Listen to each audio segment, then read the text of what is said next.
അങ്ങനെ 2 ദിവസത്തെ ലീവിന് ശേഷം കോളേജിലേക്ക് പോവുകയാണ്. അത്യാവശ്യം നല്ല രീതിക്ക് നല്ല മടിയുണ്ട് പോകാൻ വേണ്ടിയിട്ട്.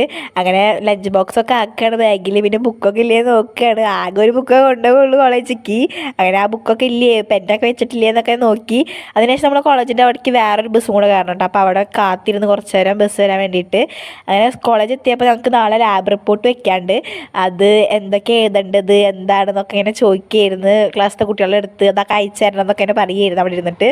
പിന്നെ കോളേജ് വിട്ടിട്ട് ഞങ്ങൾ പിന്നെ ക്രാഫ്റ്റ് ആരയ്ക്ക് പോയി കുറച്ച് ഫോട്ടോസൊക്കെ പ്രിൻ്റ് എടുക്കാൻ വേണ്ടിയിട്ട്. അതൊക്കെ പ്രിൻ്റ് എടുത്ത് ഇറങ്ങിയിട്ട് ഈ കാവ്യയ്ക്ക് എപ്പോഴും ചായ കുടിക്കണം. അങ്ങനെ ഞങ്ങൾ ചായ കുടിക്കാൻ കയറി.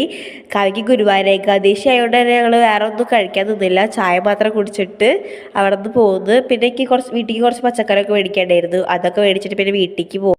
അങ്ങനെ വീട്ടിലെത്തിയിട്ട് വേഗം തന്നെ എഴുതാൻ നോക്കി. കുറേ എഴുതാനുണ്ടായിരുന്നു. പിന്നെ എത്ര ദിവസം ഉണ്ടെങ്കിലും നമ്മൾ തലേദിവസത്തിന് വേണ്ടി മാറ്റി വയ്ക്കുമല്ലോ. അങ്ങനെ എഴുതായിരുന്നു. കുറച്ചൊക്കെ എഴുതി. പിന്നെ എനിക്ക് മടി പിടിച്ച് എഴുതാൻ വേണ്ടിയിട്ട് പിന്നെ ഞാൻ അവിടെ വെച്ചിട്ട് കിടന്നുറങ്ങാൻ പോയി. അപ്പോൾ അത്രേ ഉള്ളൂ ഗായ്സ്. Bye bye.